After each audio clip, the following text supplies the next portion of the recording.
Livro de Esdras, capítulo de número 4. Esdras, será que você encontra isso na sua Bíblia? Você já sabe se isso existe? Esdras ou Esdras, capítulo 4. E vou dizer que no próximo domingo teremos o pastor Jaziel Botelho convidado a estar conosco na igreja. Então eu vou falar hoje esse tema e terminar ele daqui 15 dias. Amém? Então hoje eu vou só contar o problema. Se você quiser saber a solução, vai ter que esperar 15 dias. Que nem novela, cenas do próximo capítulo. Assim é bom, né? Para prender a atenção. Mas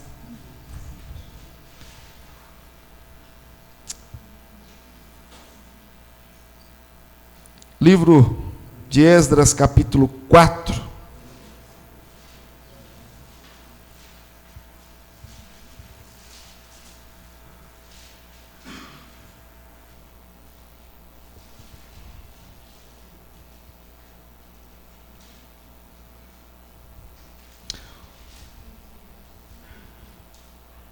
Muito bem. Ouvindo os adversários de Judá, e a partir do verso 1, e Benjamim, que os que voltaram do cativeiro edificavam o templo ao Senhor Deus de Israel.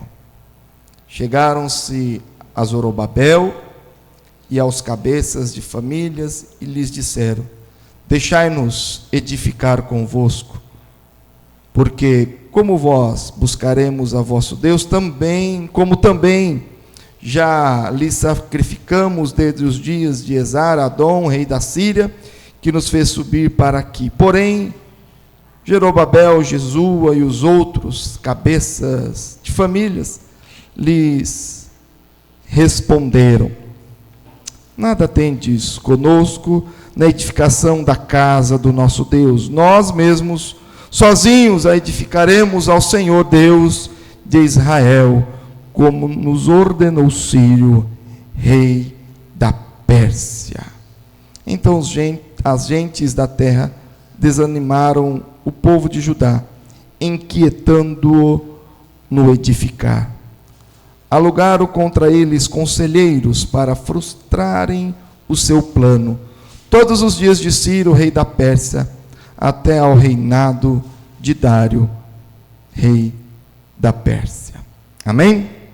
Que o Senhor abençoe a leitura de sua palavra.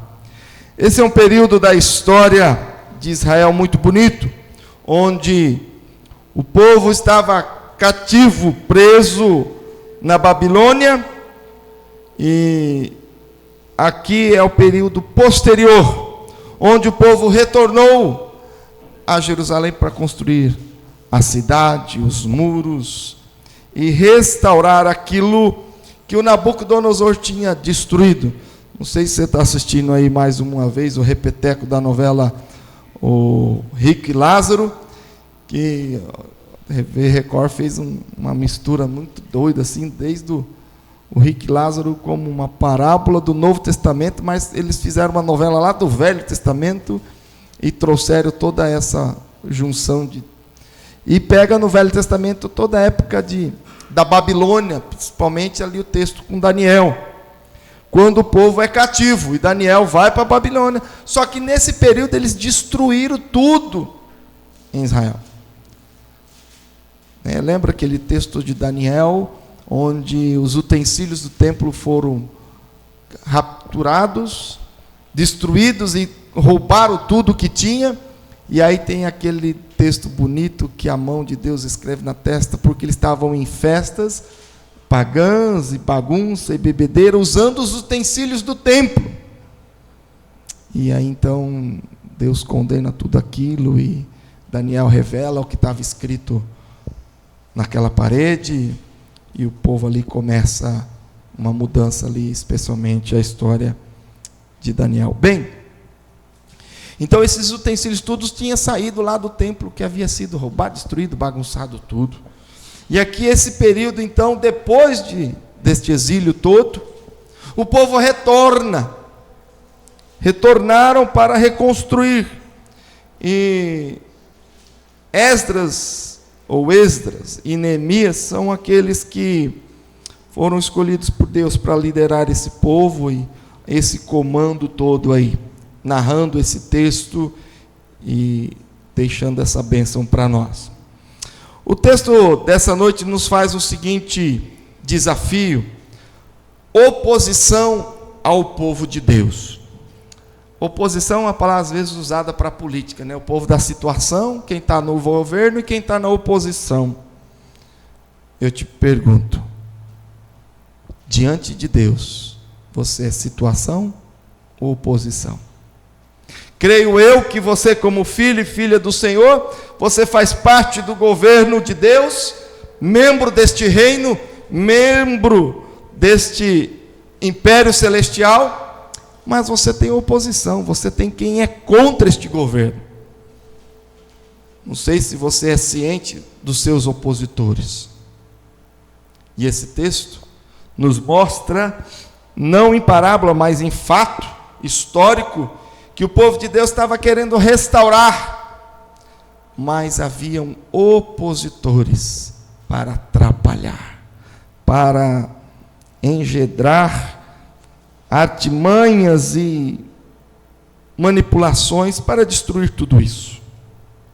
E aí a gente vê aqui no texto que alguns que estavam na turma do norte, a região do norte, da origem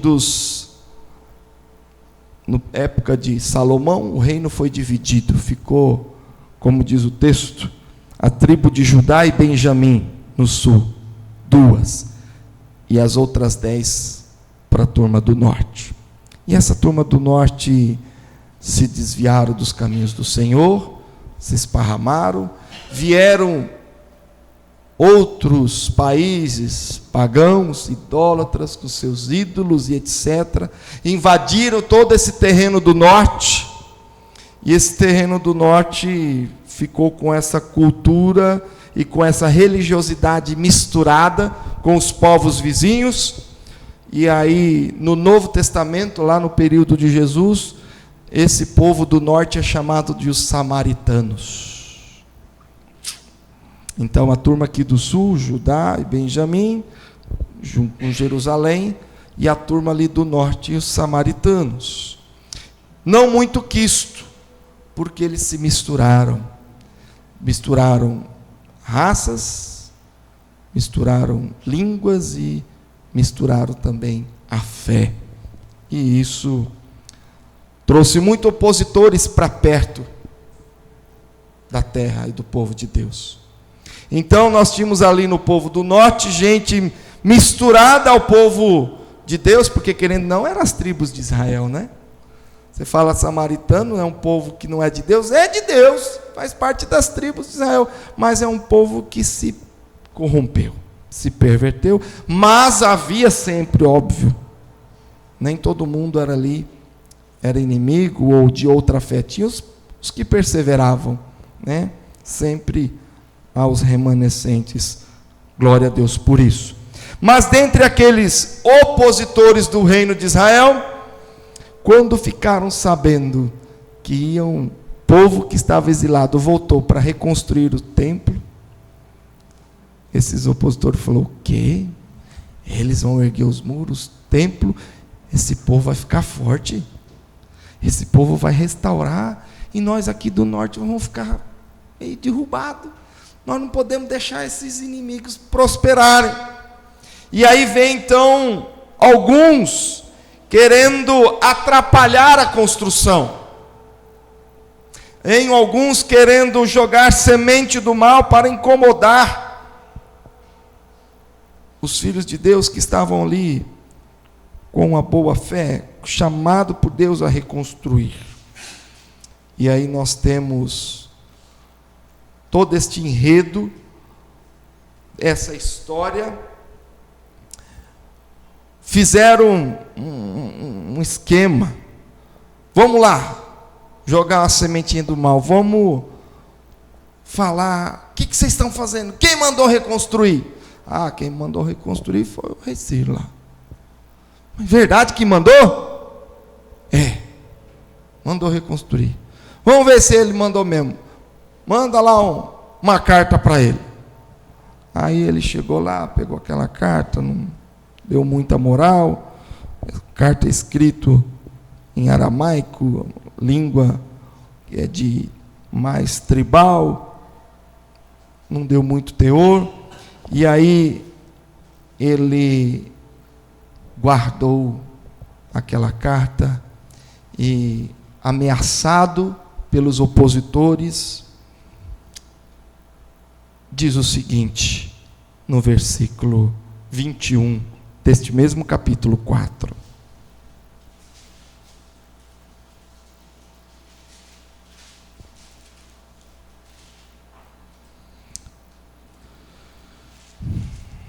Agora, pois, dai ordem, a fim de que aqueles homens parem o trabalho e não se edifique aquela cidade, a não ser com autorização minha. O rei ficou entristecido com as mentiras e com as ameaças.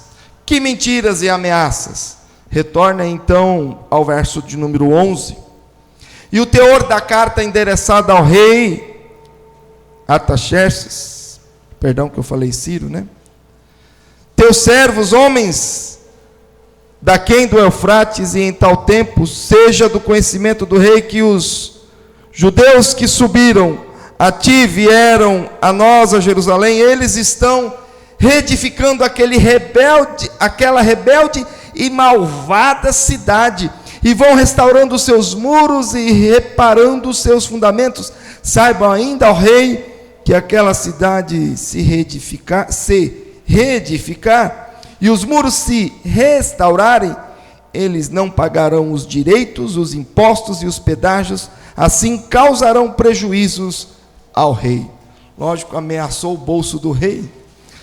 Rei, não dá moral para esse povo não, eles vão crescer, vão multiplicar, não vão pagar mais imposto para o senhor, não vão mais pagar pedágio, eles vão ficar contra o senhor. Cuidado com esse povo que está prosperando. Mentira. Mas aí então o rei se fechou e assim ele cessou. Verso 24: cessou, pois, a obra da casa de Deus, a qual estava em Jerusalém, e isso até ao segundo ano do rei Dario, rei da Pérsia.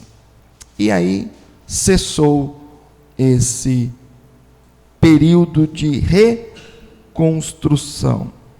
Muito bem. No final das contas, nós vamos ver que o templo ficou parado por 10 anos, a reconstrução, até a segunda etapa que falaremos daqui 15 dias. Amém? Voltaremos daqui 15 dias com o capítulo 5 e capítulo 6 de Esdras. Deixa fechadinha aí na sua Bíblia, que voltaremos para falar o capítulo 5 e 6.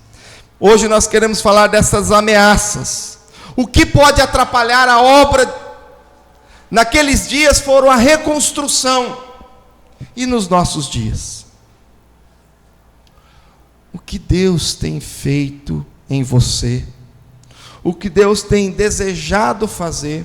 Aquilo que Deus já tocou no teu coração para ser feito? O que Deus está reconstruindo de bom?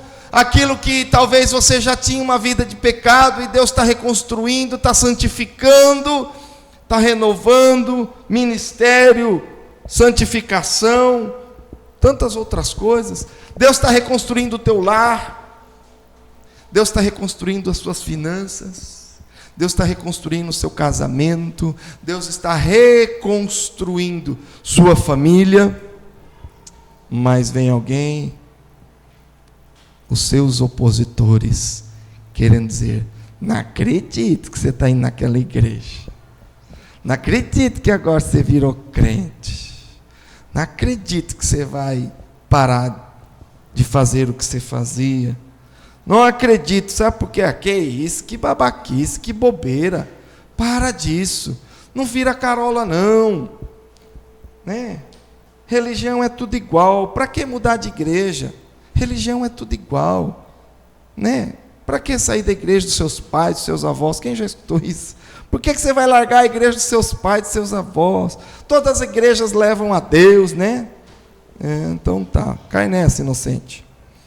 Irmãos, nós temos aqui 5 pontos para meditarmos.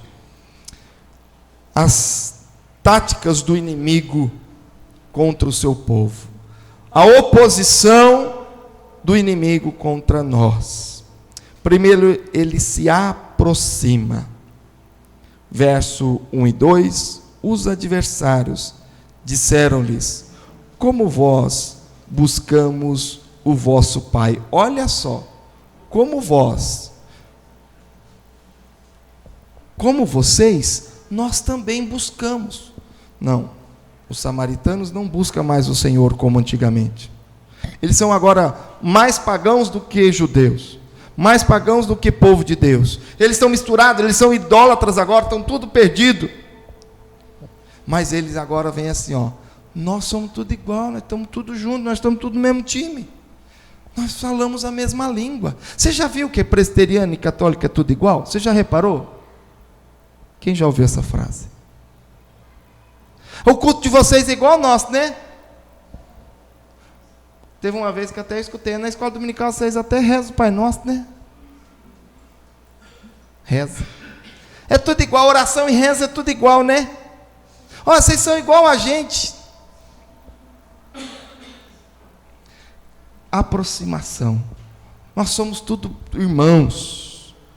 Eu chamo muita gente que não é de Deus de irmão, mas puro respeito, pura delicadeza, mas na fé não é não. Eles veem, os inimigos do povo de Deus tentam enganar os crentes, dizendo que creem e pregam como nós, são como vocês. Olha, lá na nossa igreja tem até Espírito Santo lá. Vocês falam em língua? Nós falamos. Não, mas se dizem crentes, querem se dizer como iguais, alguns inimigos. Eu estou falando no aspecto religioso, mas eles vêm com amizade, vêm com a linguagem do amor. Olha, mas é o amor, né? Uma vez um homossexual quis falar para mim que ele estava certo, porque ele pratica o amor, e Jesus é amor, Jesus é a palavra universal do amor, e veio falar amor, amor e amor. Falei, você com essa tua teoria, se você dizer que ama um cachorro, um cabrito, você vai transar com eles também. Se você quiser transar com as árvores também, é tudo pela ideologia do amor. Você viu como a palavra pode ser usada de maneira errada? Por causa do amor. Então eles vêm com a linguagem que nós temos que falar a mesma linguagem do amor. Mas peraí, que amor é o seu que você prega? Que amor é o seu que você faz? Peraí, não é bem assim não. Os inimigos vêm se identificando. Inquietação. O povo da terra os inquietava, impedindo-os de edificar. Versículo de número 4. Então, agentes da terra desanimaram o povo de Judá, inquietando-o no edificar. Para que faz isso não? Né?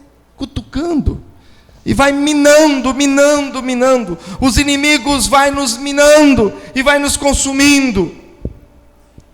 Não conseguindo enganar o povo de Deus, os inimigos zombam, ameaçam, espalham rumores e até mentiras a nosso respeito.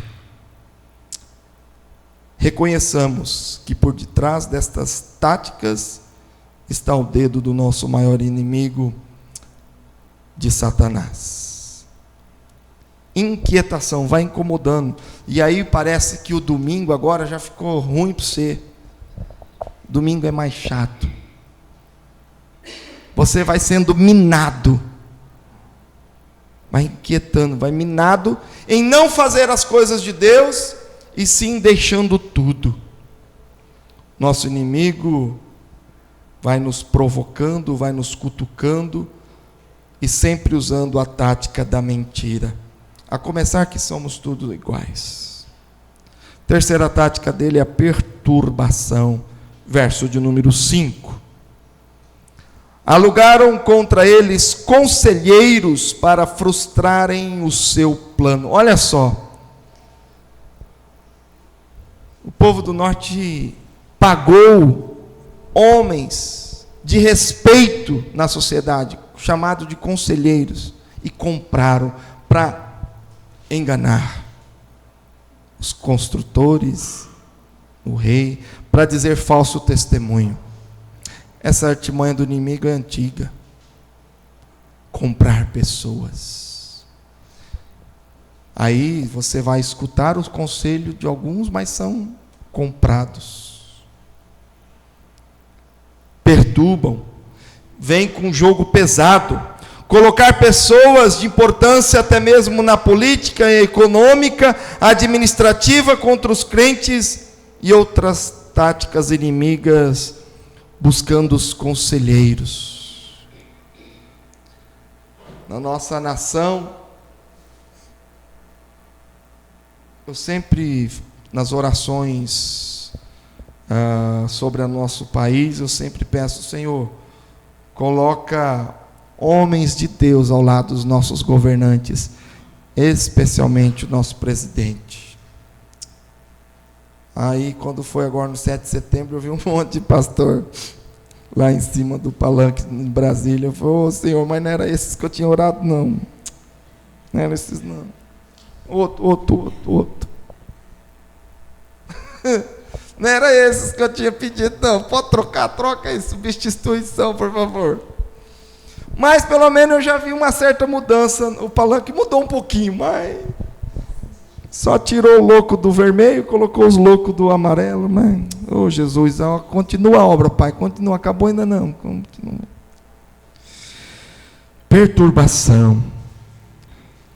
O inimigo usa estratégias em vários âmbitos contra o povo de Deus. Enganação.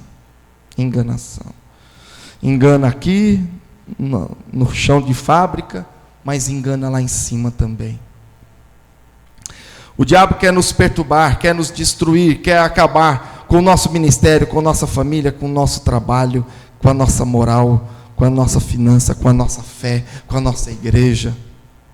Gente, o inimigo quer atacar a gente por todos os lados. Diz, né? Ele está ao derredor. Essa ideia ao derredor também quer dizer que ele está rodeando em todos os assuntos da nossa vida. Em todas as áreas ele está procurando uma brecha. Não é só nenhum assunto que ele quer nos destruir. Em vários assuntos ao derredor. Onde ele achar uma brechinha, ele quer nos tragar.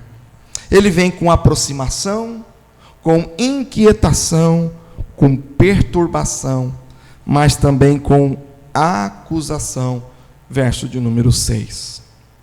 No princípio do reinado de Assuero, escreveram uma acusação contra os habitantes de Judá e de Jerusalém. E aí eles escreveram aquela carta mentirosa, uma carta dizendo que cuidado com o povo lá do sul, o povo de Jerusalém que está construindo o templo, que aquele povo lá não respeita a reino, aquele povo lá não paga imposto, não paga pedágio. Esse povo vai dar problema para o senhor. Mentiras, calúnias contra a obra do Senhor. O teor da carta foi engano e mentira. Talvez você já tenha sofrido acusação de mentira. Será? Você já foi acusado do que você não fez? Será que você já foi caluniado? Se alguém falou algum pecado teu na rua, contou na praça, problema, porque é pecado, vazou, já era, culpa tua. Peça perdão e se conseguir juntar as peças depois, amém. Mas é difícil. Mas quando é calúnia e injúria é porque a gente não deve. E aí a dor é maior. Quando a gente deve, a gente fica quieto, né? Como diz o ditado brasileiro, põe um rabinho no meio das pernas e fica quieto. Agora, quando não deve, injúria e calúnia, e quando eles nos difamam ou tentam jogar mentiras, porque ainda estamos fazendo a obra de Deus, como esse povo estava fazendo. Esse povo não estava em causa própria, estava em favor da obra de Deus, da restauração do templo, chamado por Deus. Aí querem derrubar, querendo enganar, e acusam. O diabo é chamado de acusador, e Jesus disse que ele é mentiroso e pai da mentira em João 8,44. Mentiroso e pai da mentira. Irmãos, como que você se livra de uma mentira? Primeira coisa é a consciência de que você está certo. Primeiramente, você está firme. Você está em si, está em sã consciência, está tudo bem entre você e Deus, nenhuma dívida contra o Senhor. Amém. Começamos bem. Rimou, né? Amém? Começou bem. Contudo,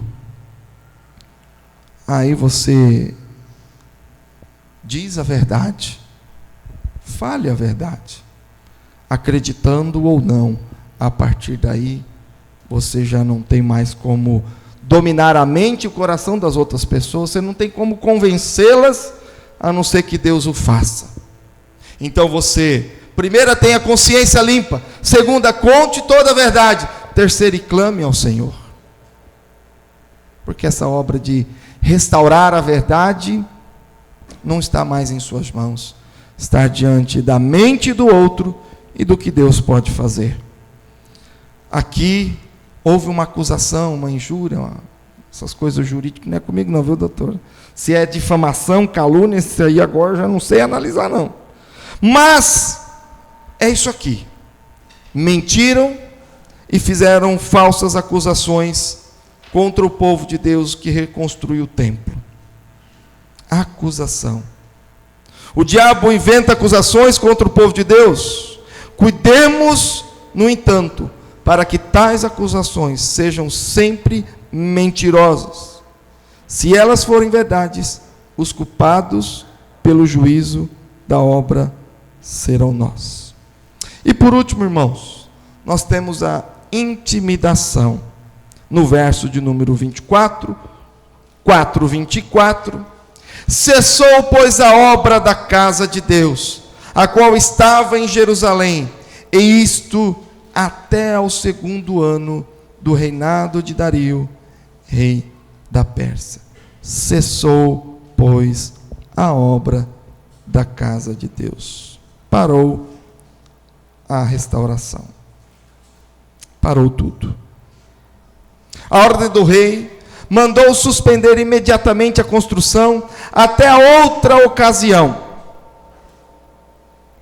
Reum e Sinsai. Então logo tomam conhecimento dessa ordem, corre a Jerusalém e usa força e violência para impedir a atividade dos judeus. Diante da ordem do rei, até a força exibida pelo comandante Reum, subjugados pela violência, os judeus não tinham outra coisa a fazer senão submeter-se. A reconstrução do templo interrompida por mais de 10 anos. A oposição sempre existiu. Deixar-se abater por ela, entretanto, é perder a confiança no Todo-Poderoso. Você já parou aquilo que estava fazendo? Você já recuou na sua fé diante de tanta oposição, diante de tanta bravura do inimigo, e você se sentiu pequeno? Diante de tanta confusão, de tanta injúria, de tanta calúnia, você fala: Senhor, como que eu vou superar tudo isso? Oh, meu Deus, venha sobre mim, meu Pai, e me ajuda. Ou você está buscando, ou você está desistindo. Aqui o rei cessou e desistiu. Falou: não dá mais, agora nós somos violentados, bateram em nós. Eu vou desistir de tudo. Nem sempre entendemos os caminhos que o Senhor tem traçado para a nossa vida. Em nossa maneira de ver, quem sabe, Deus deveria ter operado de maneira especial e miraculosa a favor do seu povo ali, mas o Senhor sabe quando agir. Essa história de hoje termina com uma notícia terrível, trágica. A obra parou. Parece que o inimigo nos venceu, né? Imagina aqueles que estavam motivados e com fé, crendo que Deus os convocou para a obra e nós vamos reconstruir esse templo, esses muros, nós vamos fazer a coisa. Mas vem o rei e fala: para tudo. Os inimigos nos subjugaram. E o povo de Deus fala: Senhor, mano, para tudo. E pararam por 10 anos. 10 anos na história não é muita coisa, mas para quem está ali no momento parece que é uma eternidade, né? Pensa o que já aconteceu na tua vida 10 anos atrás. 10 anos atrás eu não estava nem em Tupi. Certo? 10 anos atrás meus filhos não tinham nascido. Olha lá quanta coisa aconteceu. 10 anos é tempo, hein? 10 anos de angústia, de querendo ver a coisa acontecer e ela parada. Será que a tua vida está parada agora? Será que você estacionou e infelizmente estacionou no ruim? Você não estacionou no bom, tá glória, aleluia, estou triunfando aqui na onda. Não, pastor, estou aqui embaixo, na terra, ó.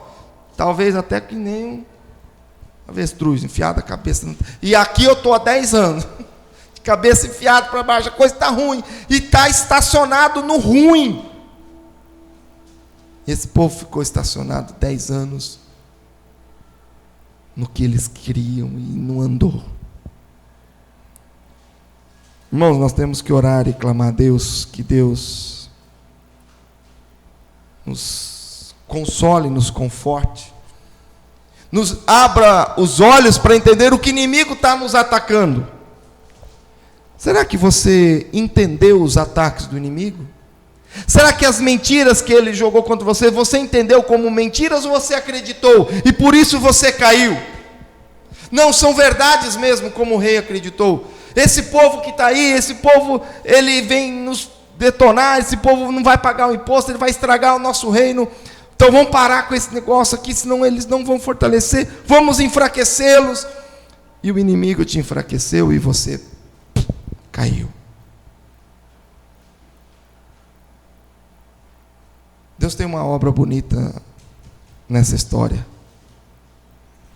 A história do capítulo 5, 6 é a história de restauração, de retorno.